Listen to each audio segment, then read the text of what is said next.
They laughed. Loud. Carefree. Unapologetic. Not the kind of laugh that slips out by accident, or the nervous laugh people let out when they don't know how to act. No. This was a cruel, deliberate laugh, one filled with superiority, filled with venom, filled with that kind of hate that doesn't even hide behind a badge anymore.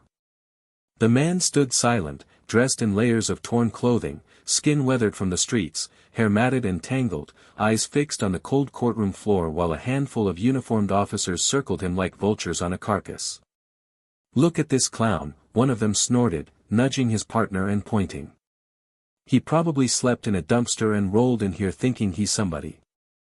Another officer, the loudest of them, the one who always made sure people were watching when he humiliated someone, chuckled as he fished into his pocket. With slow, dramatic flair, he pulled out a handful of loose coins and let them clatter to the ground at the man's feet. "Here you go, boss man," he said mockingly. "That should buy you a hot dog, or at least a bath." The others burst into laughter. Loud, obnoxious, heartless laughter. One leaned in closer and sneered, "Man, the judge's bench got a better scent than you. This ain't your courtroom. This ain't your fight. You're not even part of this world." In that moment, the courtroom didn't feel like a place of justice. It felt like a cage. A circus ring. And that man, silent and still beneath layers of poverty, became the show. Everyone watched, court staff, attorneys, even the judge hiding a smirk behind the gavel. Not one person stood up. Not one person said, "Enough." Because nobody knew who he really was. They thought he was just another nobody, just another black man who'd gotten too close to power and needed to be put back in his place. What they didn't know, what not a single soul in that courtroom suspected, was that this man, the one they mocked, the one they degraded, the one they tossed coins at like he was some joke begging on a corner, wasn't just somebody, he was the person who held the power to destroy them all. Every one of them. This wasn't random. It wasn't a coincidence. It was a setup. One planned down to the very last detail. For months, he had watched those same officers parade around as if the law bent to their will. They had silenced voices, twisted truths, brutalized without consequence. He had read every report, every cover-up, every internal memo buried deep within the department. But reports weren't enough. He needed to see it. Feel it. Prove it. He needed them to show the world who they truly were, and they did, with cameras rolling quietly, tucked behind the courtroom's angles, capturing everything. But back to that moment, to the clang of coins on the floor. To the silence that followed. He didn't say a word. He didn't pick up the coins. He didn't flinch. He let the humiliation wash over him like rain, because he knew, that what was coming next would shift the ground beneath every single one of them. And the same people who laughed today would be begging for mercy tomorrow. Because he wasn't just a man. He was a mirror. And now they were going to see their own reflection. The corruption in Cleveland's justice system had long been whispered about, abuse, discrimination, cover-ups. But no one had dared to face it head-on. No one had ever infiltrated it from the inside, wearing the scars of the streets and the silence of the oppressed like armor. No one had turned the very system used to destroy people like him into a weapon for justice. Until now. Every insult they hurled at him, every chuckle, every smug smirk from the officers who thought they owned the courtroom, was a brick in the foundation of their own downfall. Because they had mocked not a stranger, not a homeless man, not an outsider, they had mocked their own chief. The very man whose signature was now on the arrest warrants waiting just outside those courtroom doors. But what makes a man do that? What makes someone with everything to lose choose to risk it all, his title, his reputation, his life, just to be publicly degraded? It's pain. It's history. It's seeing your brothers murdered and your sisters silenced. It's walking into rooms where no one sees you. It's being told your whole life that your skin is a threat, your presence a problem, your voice a disruption. It's years of watching the wrong people wear the right uniforms. And finally saying, enough. This wasn't about revenge. It was about truth. The truth about what happens when power corrupts, when racism wears a uniform, and when justice forgets who it was meant to serve.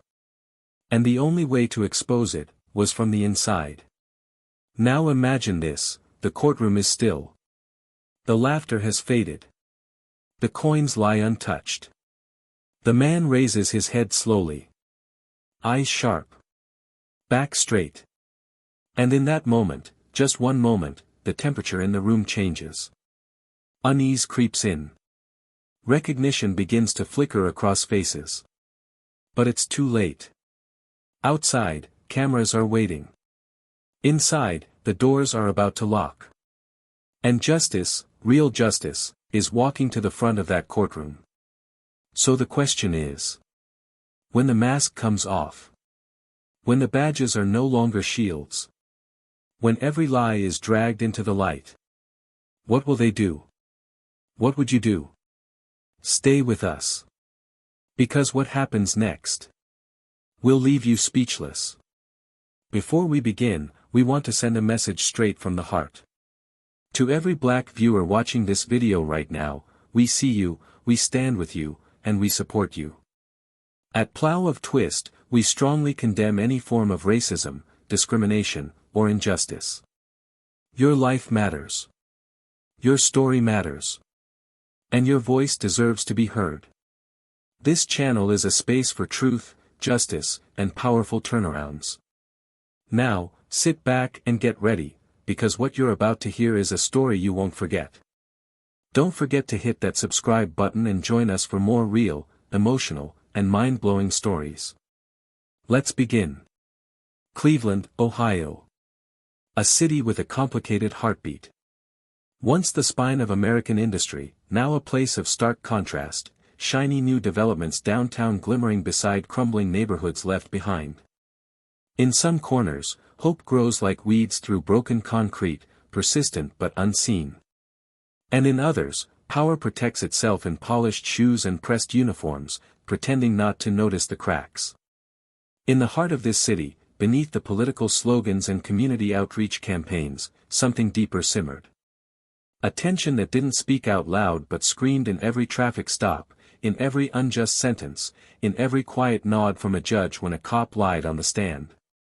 This is where our story begins, not in the light, but in the shadows. Malik Johnson had spent his life watching those shadows. He didn't talk much about his childhood, but anyone who looked closely could see it in the way he moved, careful, calculated, like someone who had learned the hard way that trust was earned, not given. Born in the Glenville neighborhood, raised by his grandmother after his mother died of an overdose and his father disappeared into the prison system, Malik understood early what it meant to be invisible.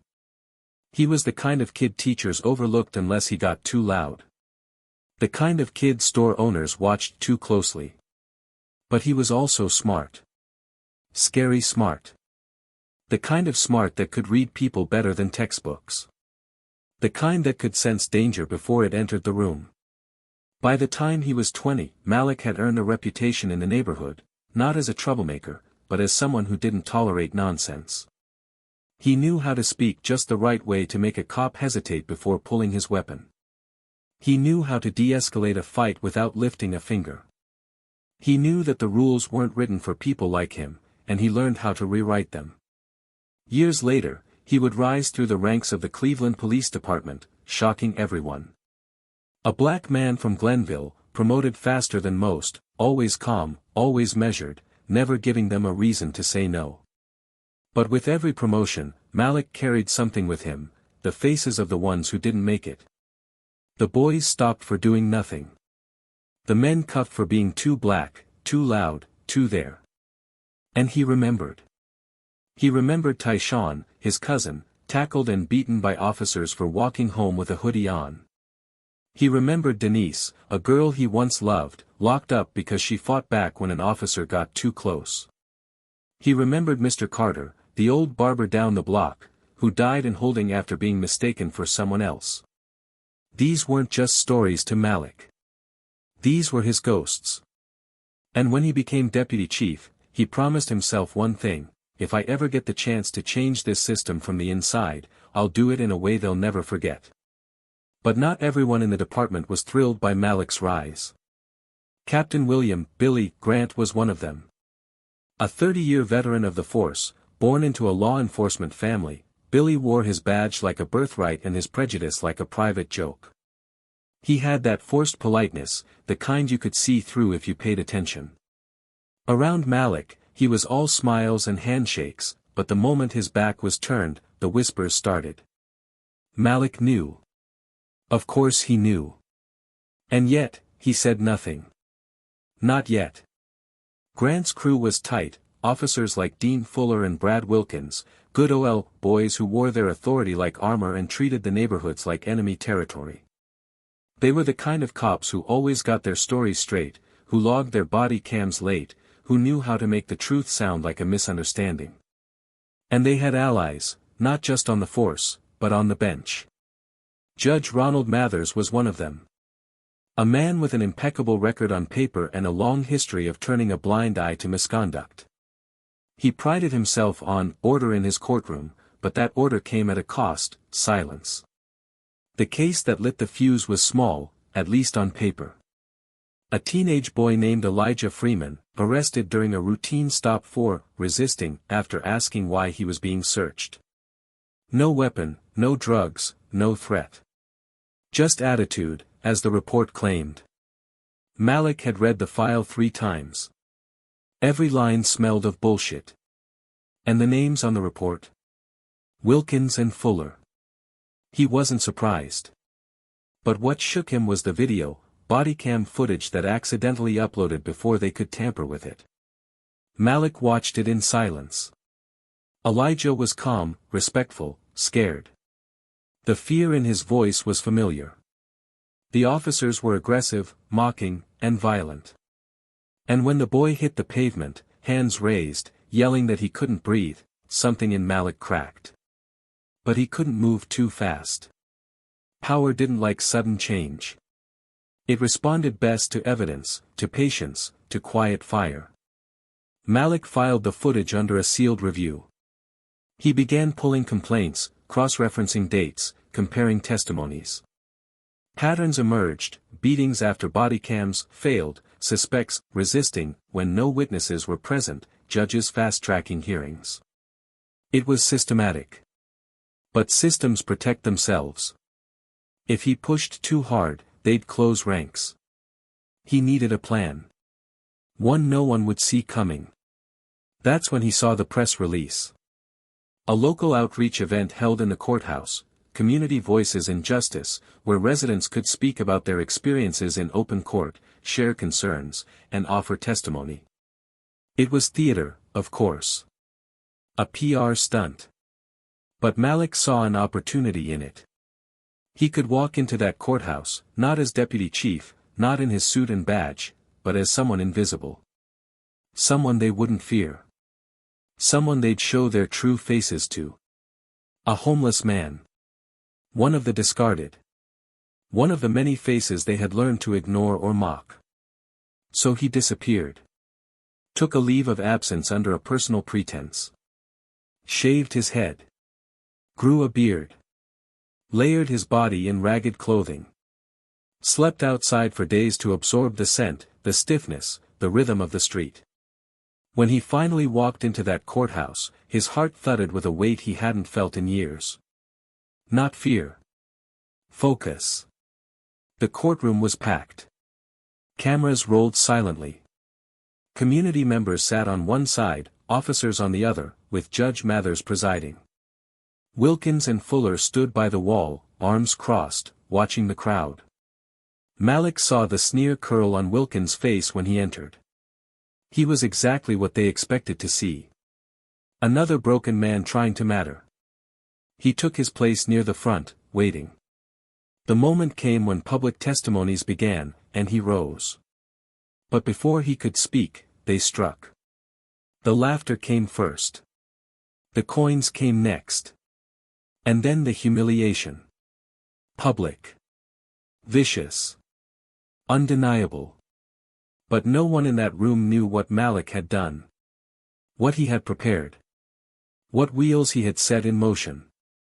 While they mocked him, backup plans were already waiting outside. Evidence was secured. Officers had been quietly investigated. And in just a few days, Cleveland would wake up to see their so-called protectors exposed, not by violence, but by their own words and actions.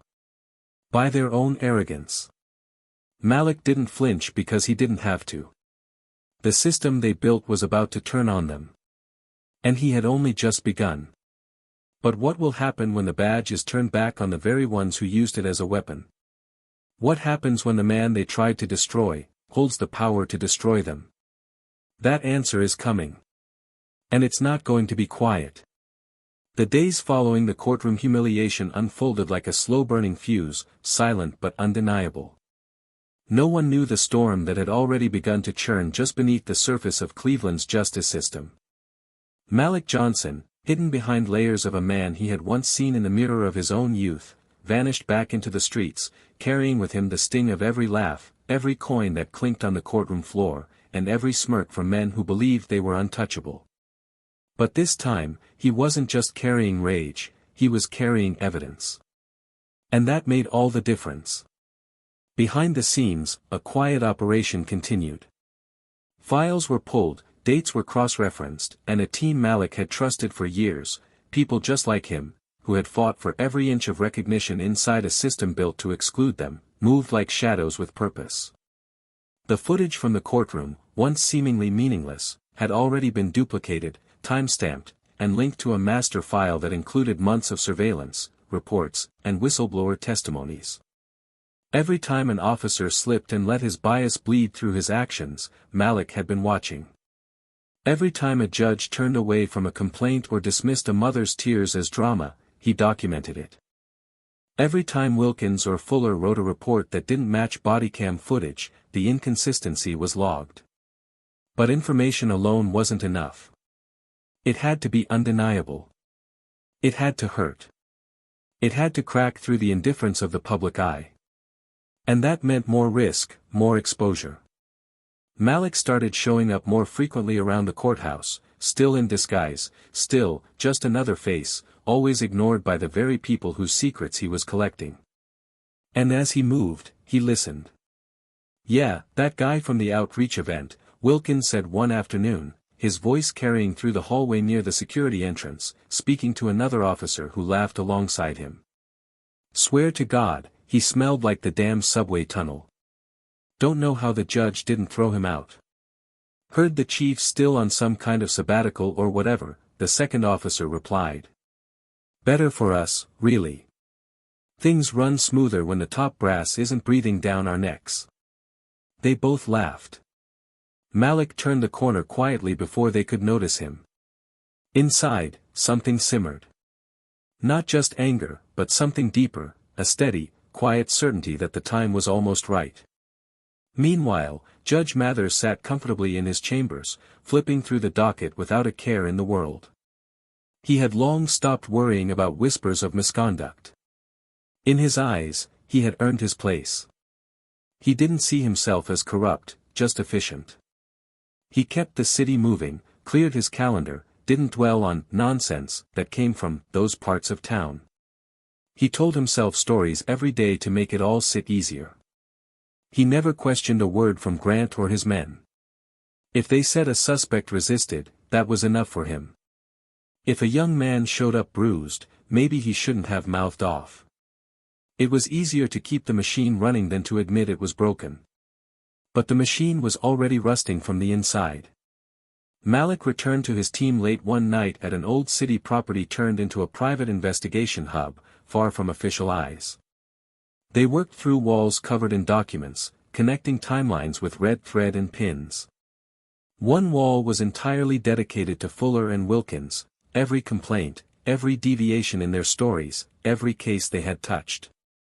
Another wall was Judge Mathers, cases fast-tracked, leniencies granted, decisions made with no explanation. What made the picture haunting wasn't just the corruption, it was how normal it had become. How seamless. How deeply accepted. "They're not just bending the law," said Detective Renee Dawson, Malik's right hand, flipping through a folder of sealed affidavits. "They are the law in this building. No one questions it because no one wants to pay the price for pulling the curtain back." Malik stood silently for a moment, scanning the photos, the transcripts, the videos. "Then we burn the curtain," he said finally, voice low but firm. "And we let everyone watch it happen." The plan was almost complete. The final piece came from a clerk, young, black, and quietly observant, who had seen one too many incidents buried. She handed over internal memos from Mather's office showing collusion with known corrupt officers. She spoke softly when she handed the files to Malik, eyes darting nervously toward the hallway. "If they find out I gave this to you, I'm done," she whispered. "But I couldn't just keep watching." Malik nodded. "You did the right thing. You won't be alone when this breaks." The pressure built with each passing day. Word of Malik's absence began to circulate more aggressively. Rumors floated: was he sick? Did he quit? Was he run out? But no one knew the truth. Grant, Fuller, and Wilkins reveled in his silence, believing their influence had finally pushed him out for good. And the more comfortable they grew, the more careless they became. One afternoon, Renee intercepted a conversation between Grant and the judge in a parking lot. Mathers, chuckling, asked, "You think the press will sniff around again about that Freeman case?" "Doesn't matter," Grant replied.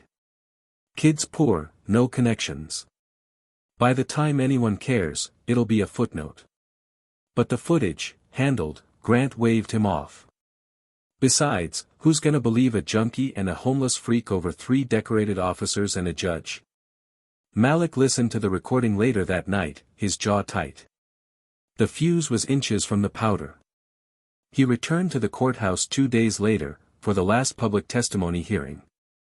Still dressed in the same ragged clothes, he entered without speaking, finding his usual seat near the back. The court officers barely glanced at him anymore, he was just part of the scenery now. But this time was different. This time, when he stood to speak, he looked directly at the judge, his voice clearer, more deliberate. "I've seen a lot," he began, "and I've learned that this place ain't built for people like me. I've been stepped on, laughed at, humiliated right in front of y'all. And maybe you think I'm too small to matter. But I wonder, what would happen if someone like me had a voice loud enough for the whole world to hear?" The room shifted. Grant leaned forward. Fuller narrowed his eyes. The judge tapped his pen impatiently, not amused by the speech. But Malik didn't stop. "I wonder what you'd do if the things you've done in the dark came crawling out into the light," he continued. "If your words, your laughs, your lies, all of it, were recorded." A murmur stirred in the crowd. The judge cleared his throat. "If you don't have a legal complaint to register," Malik looked straight at him. "I do," he interrupted. "And it's already been filed.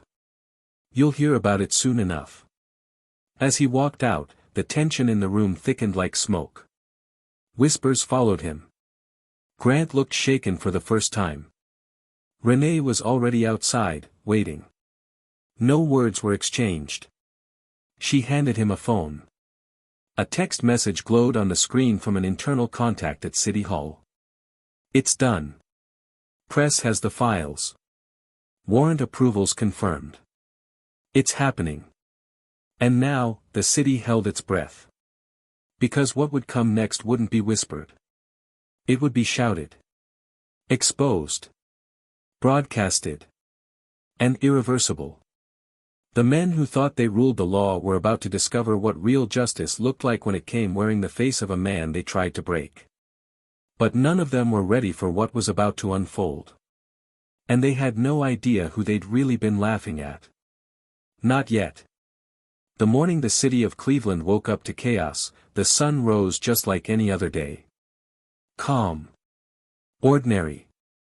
Unaware. But inside the courthouse, just an hour before the doors opened to the public, something shifted. A low rumble started, not physical, but emotional, a tension that ran beneath the tiled floors and up the marble walls like a warning. The kind of unease people can't quite place until it's too late. Malik Johnson walked in through the back entrance this time. No disguise.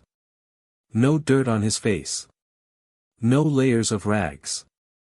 Just him, clean-shaven, crisp dark suit, polished shoes, badge clipped to his belt. He moved with a stillness that unsettled.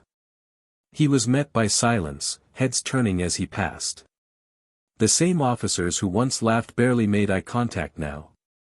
Something had changed. They could feel it. Renee was already in the courtroom, seated in the gallery, her posture still but alert. The judge entered, robe flowing, face as blank as ever, but the faint twitch in his jaw betrayed the discomfort. The air was heavier than usual. News had started to leak. Reports circulating on local networks. Anonymous sources. Whispers of misconduct. Allegations of systemic abuse within the Cleveland Police Department. But none of them had seen the storm's eye yet. They hadn't heard the full truth. They hadn't seen the footage. That was coming now. Malik approached the bench before the session began. Mathers looked at him, trying to maintain control, but his voice faltered slightly. Deputy Chief Johnson, you're back. Malik didn't smile. Yes. And I'm invoking an executive right to present immediate evidence under Public Interest Clause 47-9. It's time. The room stilled. A beat passed. Mathers swallowed. This isn't the appropriate venue, it is now, Malik interrupted, his voice low, calm, but commanding. He turned and looked at the gallery, then at the back, where Grant, Fuller, and Wilkins had just entered, laughing, clearly unaware of the shift. Until they saw him. And then the silence was loud. Their grins cracked. Wilkins nudged Fuller, but neither moved forward. Malik gestured to a clerk. The lights dimmed. A projector screen was lowered. And in full clarity, with date stamps, audio, and multiple angles, the footage began. The first clip played the exact moment coins hit the courtroom floor. Laughter. Mockery. The camera zoomed in slowly on Malik's face as he stood silently. The room watching the footage now was dead quiet. Then it jumped, to bodycam footage from Wilkins and Fuller, where a young boy cried out as he was slammed onto the sidewalk. Then another clip, Judge Mathers chuckling with Grant in a hallway, dismissing a complaint as ghetto whining. Then more, officers joking about planting evidence, about teaching them a lesson, about cleaning up the trash. Every second on screen stripped away the illusion. The judge shifted in his seat. Mr. Johnson, Deputy Chief, this is highly unorthodox, Malik turned slowly. You had your chance to listen. You chose silence. So now, the city listens. Grant stepped forward finally, trying to bluff his way out. This is a setup. This is doctored footage. It doesn't prove anything. He's trying to destroy this department. Malik didn't raise his voice. You did that yourselves. I just pressed play. Then came the moment that unraveled the final thread. Malik reached into a folder and pulled out a signed warrant. As of this morning, you are under investigation by the State Attorney General's Office for obstruction of justice, misconduct, and conspiracy to suppress civil rights. Fuller's mouth fell open. Wilkins turned red. Grant froze. You're bluffing, Grant spat. You don't have the authority, not alone, Malik replied. But with every civilian who gave testimony, every officer who stood up, every parent who begged for accountability, yeah. I do. The doors of the courtroom opened behind them as agents from the Attorney General's office stepped in. Silence broke into whispers, then a murmur. Mathers stood, face pale, this is madness. This isn't how things are done, Malik looked at him, not with hate, but with exhaustion. You're right. This isn't how things have been done. But that changes now. As officers placed Grant in handcuffs, he turned, desperate. You really think they'll let you get away with this? You think this changes anything? Malik stared at him. It already has. Fuller tried to speak, muttered something about being tricked, about not knowing, but Malik stepped forward. You laughed, Dean. You laughed while a kid bled. You laughed while you shoved a mother to the ground for screaming for her son. You laughed when you thought no one important was watching. That's who you are. And now they're all watching. Wilkins said nothing. Just stared at the floor as the cuffs tightened. The room erupted, not in chaos, but in raw, human sound. Gasps. Tears. People embracing. People trembling. Malik didn't celebrate. He just stood there. Still. Quiet. Letting the moment pass through him. The press was waiting outside. Cameras, microphones, reporters who had received the files hours earlier now eager to get the first statement. Malik stepped into the sunlight, not as a ghost anymore, not as a man hidden in rags, but as a leader. A survivor. A disruptor. They fired questions. He answered only one. What made you do this undercover? Why risk your career, your life? He paused. Because no one listens to the broken. But sometimes, the only way to fix something, is to break it first. The reporter blinked, caught off guard. Malik walked on. But the question lingered in the air. What happens to a city when its darkest truths are dragged into the daylight? What happens to the men who wore power like a costume, when the mask is ripped off? And more importantly, what comes next? Because this was just the beginning. The walk back into the building felt longer than it actually was. Malik's shoes echoed on the cold marble floor, every step slow and deliberate, not from hesitation, but from the weight of everything that had just unfolded. The hallway was lined with faces, officers, clerks, community members, city officials, watching him now with a new kind of gaze. It wasn't the same filtered respect they had offered when he wore his uniform before, when his presence was expected, tolerated, maybe even admired from a distance. This was different. There was awe now. Fear in some. Gratitude in others. And for a few, shame.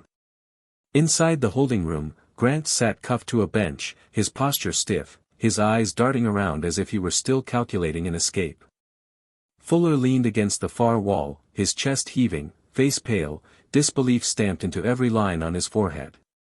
Wilkins sat slumped on a chair, saying nothing, his hands trembling slightly in his lap.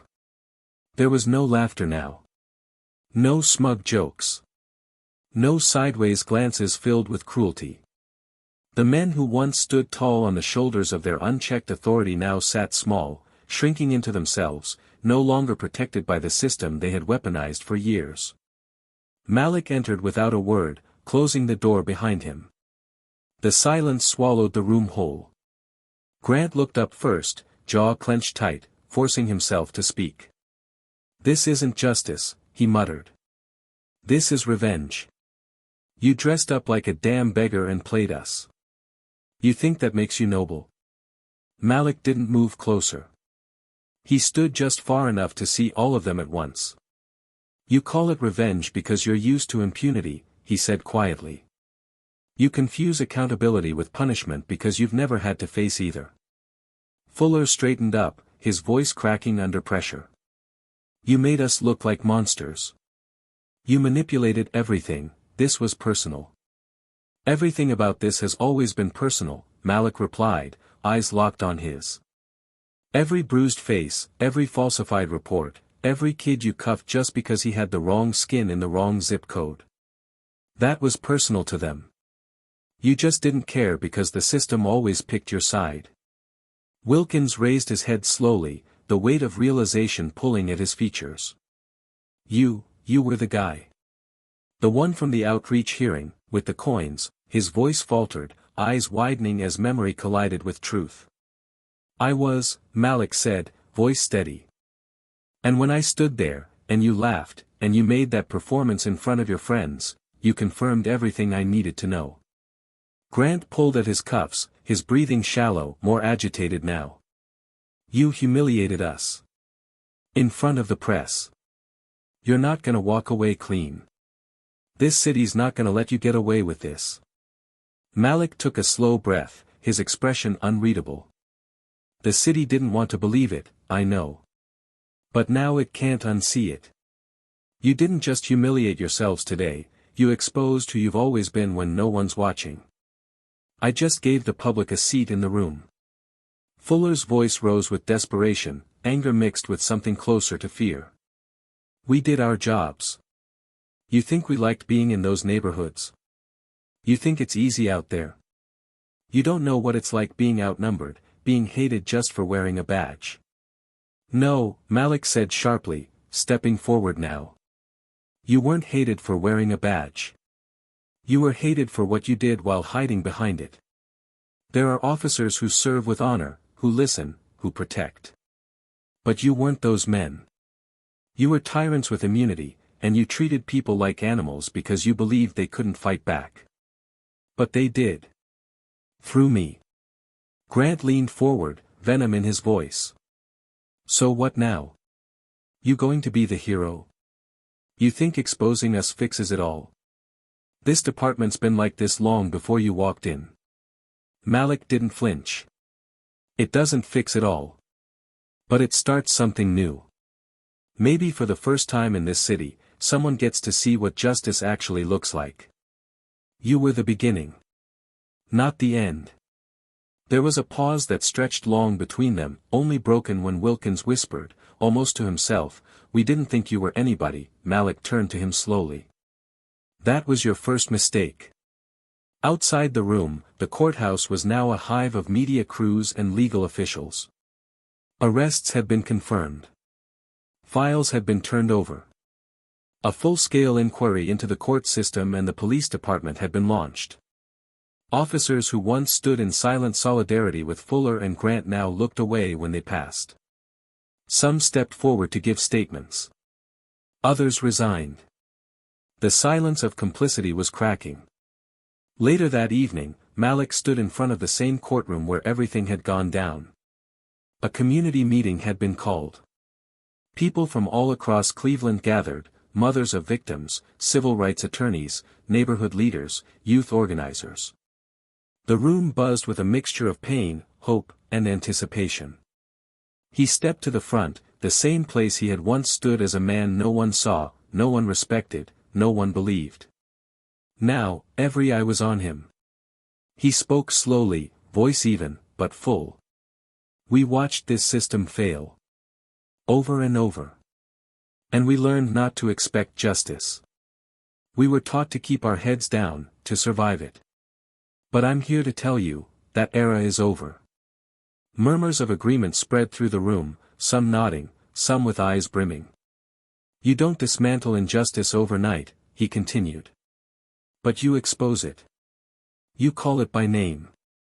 You drag it out into the light, no matter who it's protecting. And you keep showing up. Day after day. Someone in the crowd called out, "What happens now?" Malik paused, then said, "Now, we rebuild. Together. But not quietly." And then, from the back of the room, a hand rose, an older man, eyes tired but proud. How did you stay silent through all of this? How did you let them humiliate you like that and not say a word? Malik looked out at him. Because I wasn't there to fight back. I was there to let the truth walk in on its own. And for the first time, it did. The applause began quietly. Then it grew. And grew. Until the room trembled with it. Not for him, but for what his silence had made possible. For what his plan had revealed. For what had been hidden for so long. But deep down, Malik knew this wasn't the finale. It was only the breaking point.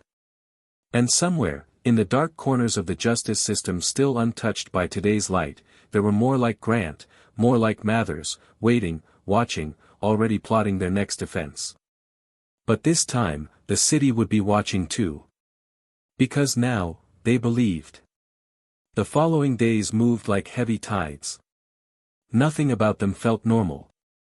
News vans continued to cluster around city buildings like vultures circling the bones of an empire that had, for too long, hidden its rot beneath polished walls and patriotic slogans.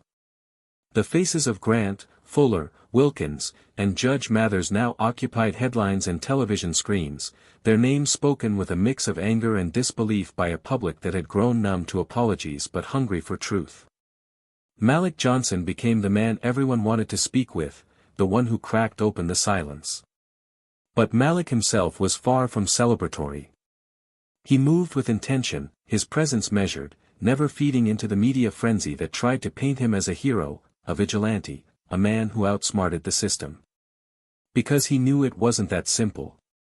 Inside the department, there was a fracture. Some officers were defensive, bitter, whispering about betrayal and accusing Malik of turning on his own. Others, quietly but visibly, expressed relief. Some had stayed silent for years, doing their jobs while swallowing the guilt of what they witnessed but didn't have the courage to challenge. Malik didn't judge them. Not openly. But he held firm in his purpose. He began meeting with internal reform committees, speaking directly to younger officers about what justice actually looks like beyond the badge. The room would often be tense, expressions guarded, posture stiff. Until someone, usually a rookie, would ask, "What if we don't know where the line is anymore?" And Malik would answer with no hesitation, "Then it's your responsibility to learn. Because not knowing doesn't make you innocent." At City Hall, a political storm brewed.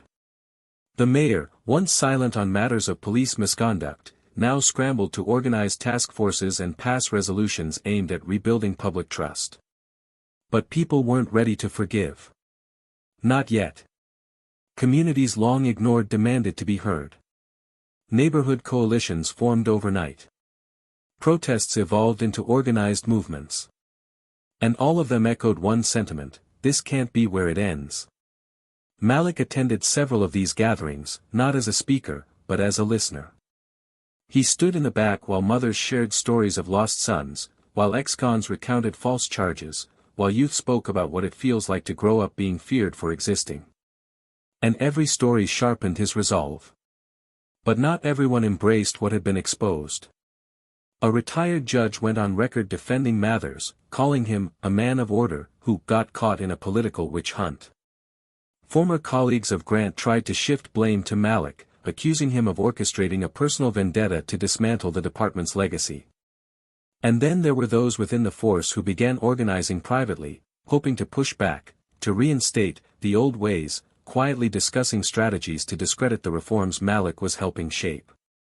The backlash wasn't loud, it was strategic, cautious, hidden in boardrooms and behind closed doors.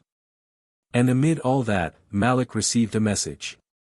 It came through unofficial channels, anonymous but clear. A printed photo slipped into an interoffice envelope, delivered to his desk. No words. Just an image of him speaking at the community forum, circled in red ink.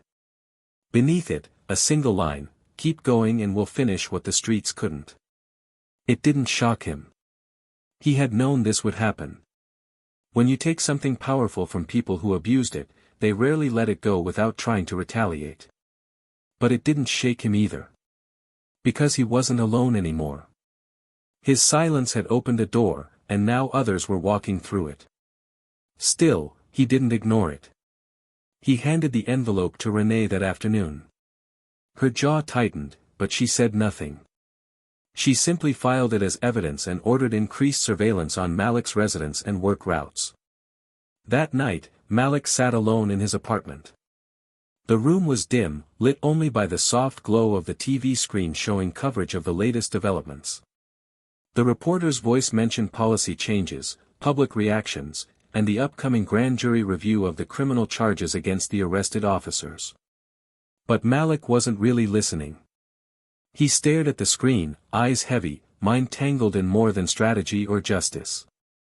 He thought about the clerk who risked her job to leak internal memos.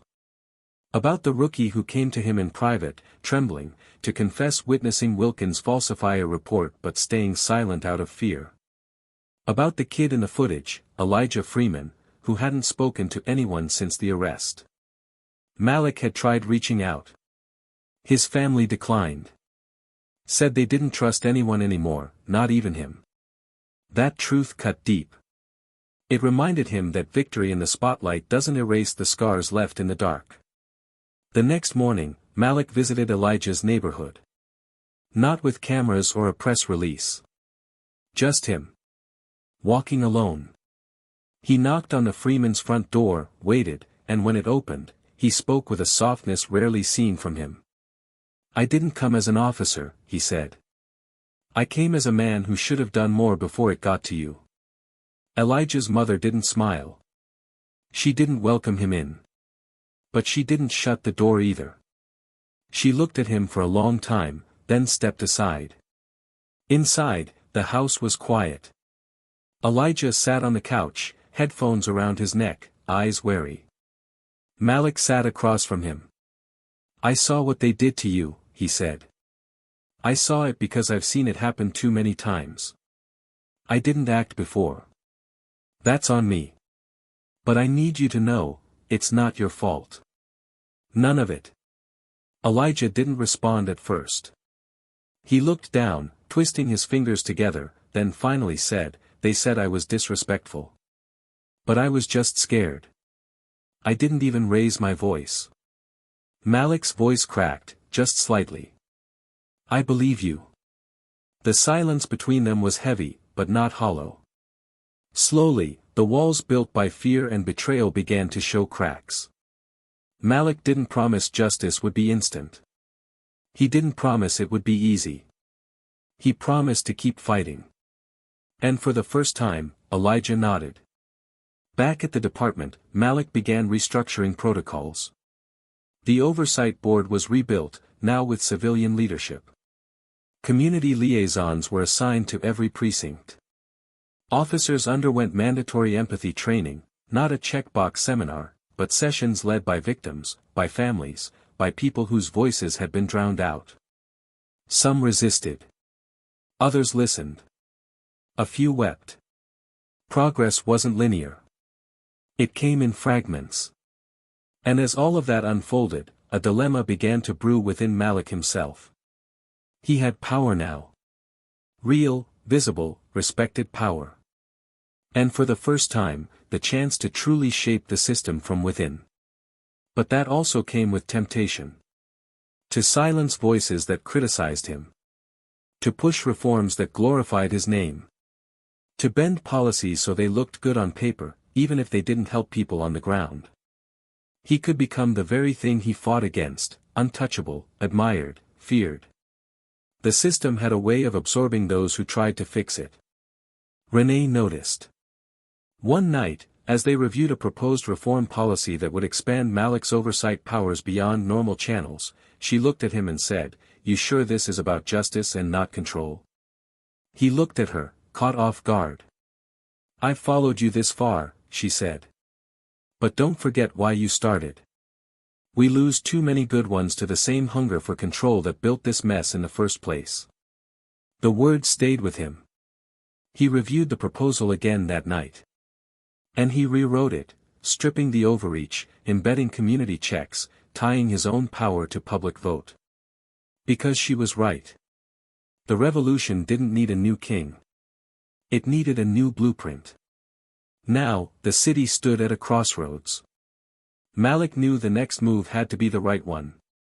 The climax had cracked the foundation, but what he built on top of it would define everything that came after. And someone, somewhere, was still watching, waiting for him to slip. But he wasn't done yet. Not even close. The shift was slow, not seismic. It wasn't the kind of change that rang out in headlines or filled up rally chants overnight. It was more like the subtle turning of seasons, the kind of transformation you only notice when you realize the air smells different, the tone of a conversation has changed, and people start looking at each other a little longer before making assumptions. In the weeks that followed the exposure of the corrupted core of Cleveland's justice system, Malik Johnson found himself at the heart of a city that wasn't just angry anymore, it was waking up. But with that awakening came friction. Progress had its cost, and every step forward scraped against the walls built by years of silence, fear, and deliberate ignorance. Inside the department, the daily rhythms had changed. Where once Wilkins and Fuller strutted through the halls like they owned them, now their names were barely whispered, often followed by quick glances to see who was listening. Some officers walked with a new sense of humility, heads lowered, moving like they were waiting for the next storm to hit. Others carried resentment in their eyes, blaming Malik not for what he exposed, but for daring to expose it in the first place. In a quiet conversation with Renee one afternoon, as they reviewed bodycam policies for the third time that week, she looked at him and asked, "Do you feel it too? That coldness, even from people we thought were on our side?" He didn't answer right away. His eyes scanned the office hallway from the blinds, watching the shift in posture, the half-smiles, the nods that no longer came so easily. "Yeah," he said eventually. "I feel it every day. But the silence I felt before was worse." The media frenzy had slowed, but not disappeared. Malik turned down national interviews, refused to let himself become the poster child for change. He didn't want to be a symbol. He wanted to be effective. Yet, despite his efforts to stay grounded, the pressure mounted. Every decision he made was scrutinized. Every policy draft leaked. Every community meeting sparked new debate. Some accused him of not going far enough, while others accused him of going too far. And the thin line between leadership and martyrdom became harder to walk. One night, after a long city council session that had devolved into shouting over funding allocations, Malik sat alone in his car outside the precinct. The dashboard clock blinked 11:47 p.m. He rested his head on the steering wheel for a moment, exhausted beyond the physical. The door opened, and he didn't need to look to know it was Renee. "You didn't say a word during that last half of the meeting," she said softly, leaning into the passenger seat. "That's not like you." "I didn't see the point," he replied without lifting his head. They were more focused on headlines than solutions. "It's all theater." She was quiet for a moment before replying. "You know what scares me? That we're still fighting to fix something that keeps trying to swallow us. And I keep wondering how long before it swallows you too." He looked at her then, eyes heavy. "You think it already has?" "No," she said. "But I think it wants to." Back in his apartment later that night, Malik opened a notebook he hadn't touched in weeks. It was filled with scribbles, notes, quotes, diagrams, his personal manifesto of reform, written during those nights when he still believed the system could be re-engineered with precision and planning alone. But now the pages felt naive. Too clean. Too hopeful. He flipped to a blank page and began again, writing slower, not to plan, but to process. Across town, Elijah Freeman sat on his bed, staring at his phone. The story hadn't gone away. Kids at school treated him differently now, some with sympathy, others with suspicion. He hadn't talked much since the day Malik came to his house, but that visit lingered. It was the first time someone in uniform had spoken to him like a person instead of a problem. He picked up his phone, opened his messages, and typed a few words. Then erased them. Then typed again. "I saw your interview clip. You said this isn't over. Does that mean I still matter?" He hit send before he could overthink it. Malik received the message just past midnight. He stared at it for a long time. Then replied. "You matter more than most people are ready to admit. And yes, this isn't over. We're just getting started." The exchange was brief, but something shifted in both of them. The next day, Malik was called into a meeting with the city's legal board and internal affairs. It was about a new dilemma, rumors of retaliation plans among remaining officers loyal to Grant. Nothing confirmed, but enough whispers had reached leadership that they couldn't ignore it. Malik listened, arms folded, jaw set. "They're scared," said the legal counsel. "The old guard. They're afraid of becoming obsolete." "They're afraid of being held accountable," Malik corrected. "There's a difference. One board member, older, more cautious, leaned forward. How do we handle this without turning the department into a civil war? Malik looked at him directly. By choosing a side. And for once, not pretending neutrality is justice. After the meeting, he walked through the precinct with Renee, her voice low. This is the part where it gets dangerous, Malik. Not loud dangerous. Quiet dangerous. The kind that looks like smiles in meetings and knives in the back. He nodded. Then we sharpen our awareness. Over the next week, Malik initiated a full internal audit, not just of conduct, but of culture. He brought in trauma psychologists, racial equity facilitators, and anonymous feedback systems. Some officers welcomed the change. Others pushed back. There were confrontations. One officer shouted during a meeting, "So now we're guilty until proven innocent." Malik answered calmly, "No. But we're finally being watched the way our community has always been." A younger officer, one who had once idolized Fuller, approached Malik privately in the locker room. "You really believe things can change?" he asked, almost skeptically. Malik looked at him. "They already are. The question is, will you be part of it, or part of what has to be removed?" The officer didn't respond. But he didn't walk away either. The tension was everywhere. In every email. Every meeting. Every hallway conversation. Malik knew it wouldn't end with arrests or headlines. It was going to be a battle of endurance now. A daily, slow, grinding fight for culture, policy, perception, and truth. One evening, at a town hall in one of the city's most heavily policed neighborhoods, a woman stood up and asked Malik a question he hadn't prepared for. "What if you fail?" she said. "What if you spend all this energy, and nothing changes? What if they take it back?" He paused. Then he said, "Then someone else keeps going. This wasn't built for me. It was built for you. For your kids. For the ones who never had the chance to speak. I just lit the match. The fire belongs to all of us now." The room went quiet. But it wasn't silence. It was weight. Truth settling into every heart. Later that night, Renee stood beside Malik outside, watching the crowd disperse. She looked at him and said, "You're tired. I can see it." He nodded. "Every day." She asked, "Why keep going?" He looked up at the night sky, dark but clear. "Because quitting never changed anything." The wind shifted slightly, carrying with it the sounds of the city, cars, voices, life. And for the first time in a long time, Malik allowed himself a moment of quiet hope.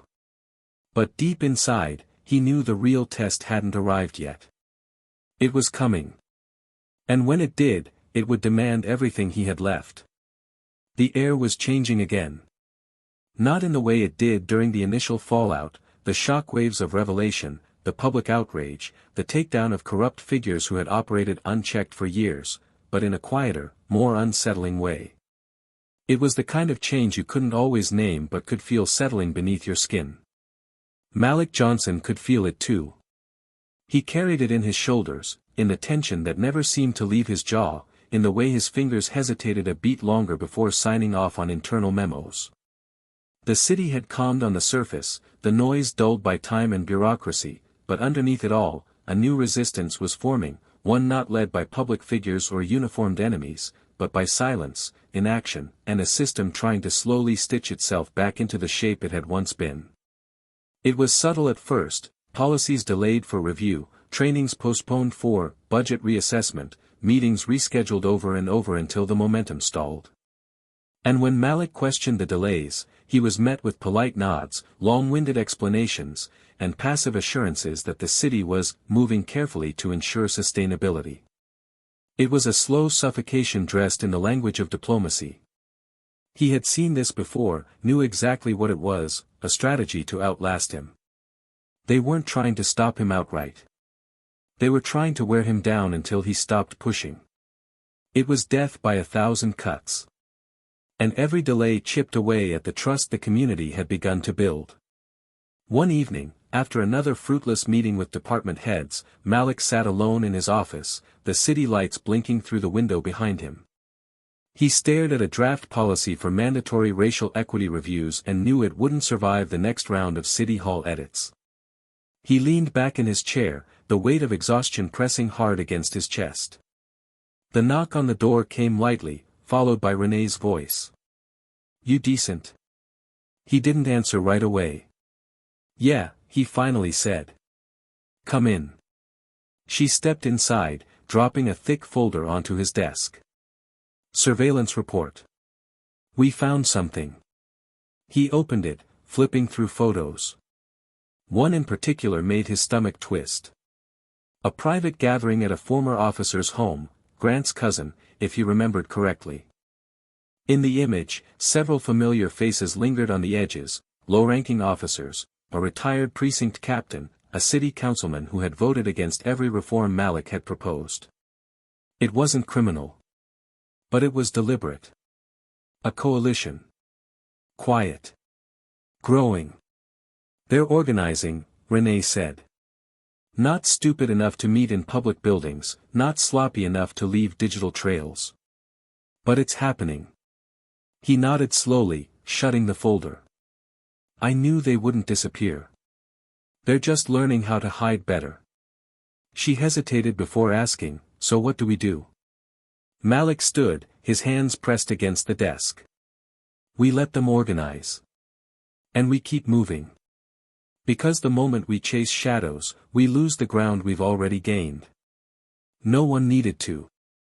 He saw it in their eyes. They didn't blame the system for the audit. They blamed him. After they left, one of the officers, Detective Ramos, a man Malik had mentored in his first year, approached him in the hallway. His face was tense, voice low. "You're turning this place into a war zone." Malik met his gaze. "No. I'm trying to keep the war from spreading into our streets." Ramos shook his head. "You don't get it.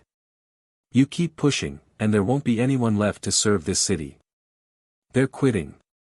They're tired of being treated like the enemy." Malik took a step forward. "Then they were never here to serve. They were here to control. And I'm not apologizing for making them uncomfortable." The conversation ended there, but the residue clung to him. Even those he thought might stay loyal were starting to bend. And for the first time, Malik began to doubt not his mission, but whether he was still the right man to carry it forward. At home that night, he found a letter waiting on his kitchen table, slipped through the door while he was gone. No threats this time. Just words, handwritten, unsteady. It was from Elijah. "I heard you on the panel. I don't think I'll ever trust cops again. But I think I believe in you. Please don't stop. Because if you stop, they win. And if they win, I don't know what that makes the rest of us." Malik sat with those words for a long time. In the morning, he requested a full department town hall. Mandatory attendance. No speeches, no press. Just real, unfiltered conversation. He stood in front of the officers, most of them skeptical, arms crossed, waiting to be lectured. But instead of policies, he spoke plainly. "I know you're tired," he said. "I know some of you feel like I turned on this department.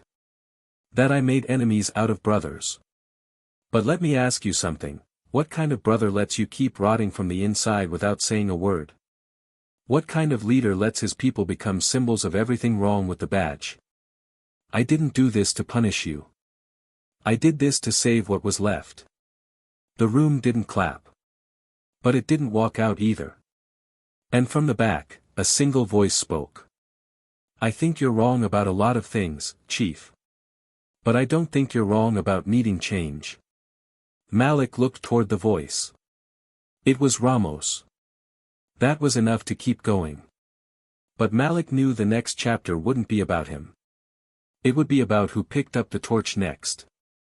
Because fire doesn't survive in one hand alone. It spreads. It moves. And it changes everything it touches. The city never quite returned to what it had been. That version of Cleveland, the one that masked injustice behind process and tradition, had been cracked open too wide, too publicly. What emerged in its place wasn't utopia, but something more real, a city finally brave enough to see itself. Change didn't come clean or quick. But it came. Within months, indictments turned into convictions. Judge Ronald Mathers was permanently removed from the bench, stripped of his title and pension. The courtroom where he once presided transformed into a space for restorative justice hearings led by community leaders.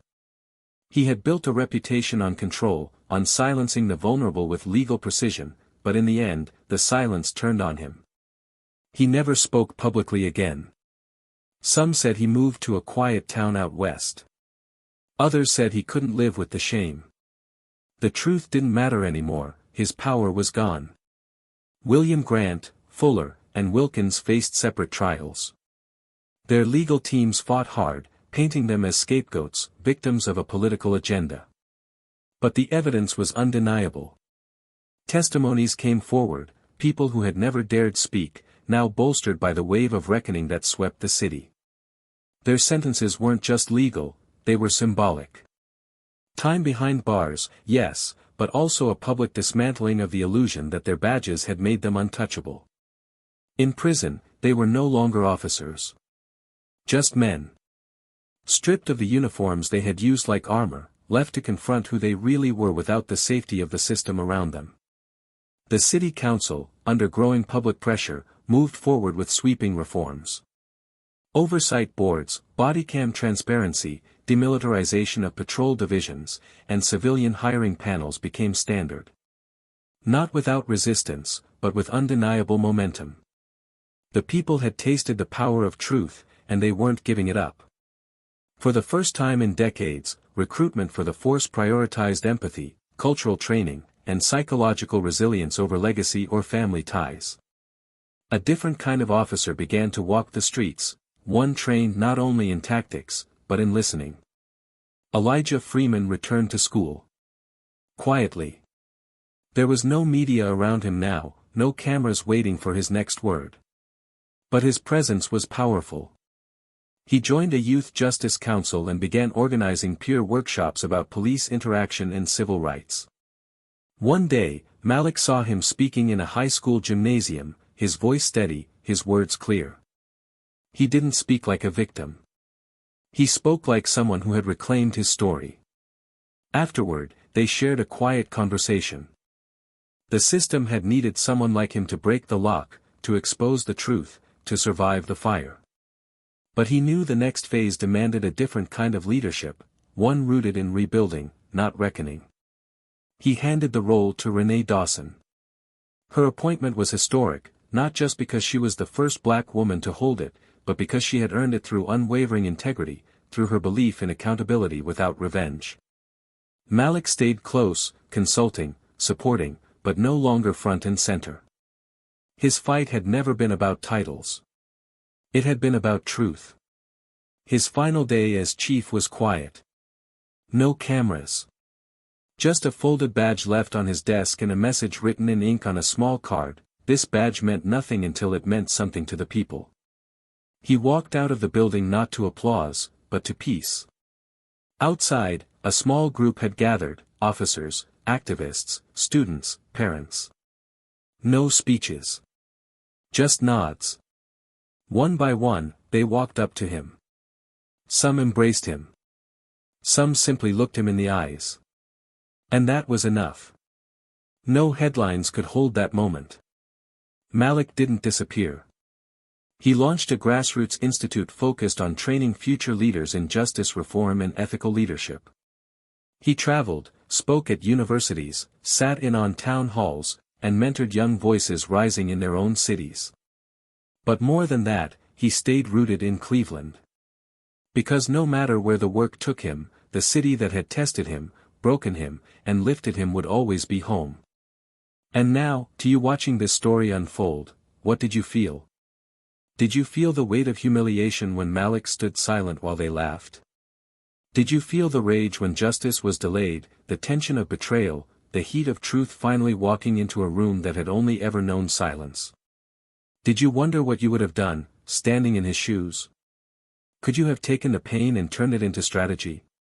Could you have waited, endured, plotted, without letting bitterness consume you? This story isn't just about a man undercover or a courtroom reckoning. It's about the cost of silence, the power of presence, and the decision to speak up when it's most dangerous. It's about what justice looks like when you've lived your whole life being denied it. And it's about the unexpected strength found in choosing not revenge, but revelation. So now, I ask you. When systems fail, when power mocks, when truth is buried beneath noise, will you be the one who disappears, or the one who endures? Will you let the silence win, or will you break it? Tell us what you think. Drop your thoughts in the comments below. What part of Malik's story hit you the hardest? What would you have done in his place? Let's talk. Let's reflect. Because stories like this aren't just for watching. They're for waking us up.